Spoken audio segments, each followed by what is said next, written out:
Thank you, Mr. Chairman. This amendment prohibits the EPA from using funds for actions pursuant to Section 115 of the Clean Air Act. Now, to be clear, Section 115 of the Clean Air Act allows the EPA to mandate state emissions levels to whatever level the agency deems appropriate if they find U.S. emissions endanger a foreign nation and the endangered nation has a reciprocal agreement to prevent or control these emissions in their own nation, such as the Paris Climate Accord. This backdoor provision allows the EPA to vastly expand its regulatory authority and encroach on the right of the states to regulate their own energy sectors based on the actions solely of a foreign nation.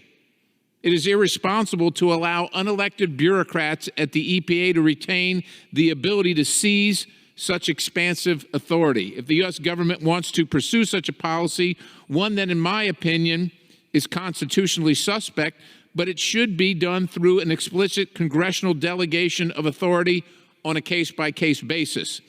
Now, a similar amendment has passed the House during previous interior and environmental appropriations packages. I urge adoption, and I reserve the balance. Thank you, Mr. Chairman. I certainly agree that we need to work with other nations and our neighbors, everybody around the globe. We're living on the same planet, breathing the same air, drinking the same water. But the United States is a sovereign nation, and we don't bow to any other sovereign, let alone take their word for it or have them impose regulations on them as they deem fit, as they see fit.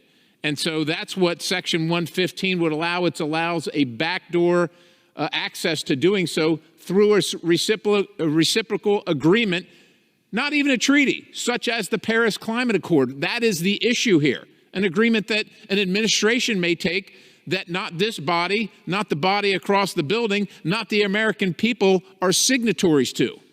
That is the purpose of this amendment. And as I said, Mr. Chairman, in the past, this amendment has been accepted on this very bill and this very same amendment. And so I would urge adoption once again this time.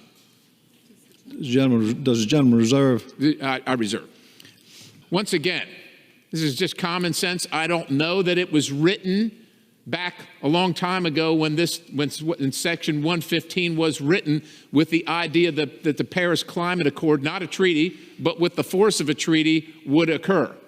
But in the case that it is, and that has now happened, we must make sure that we speak loudly and that any regulations and any regulatory authority come through the elected bodies of the United States of America, not through bureaucracies and certainly not through would-be treaties or agreements from foreign countries. I urge adoption. I yield the balance.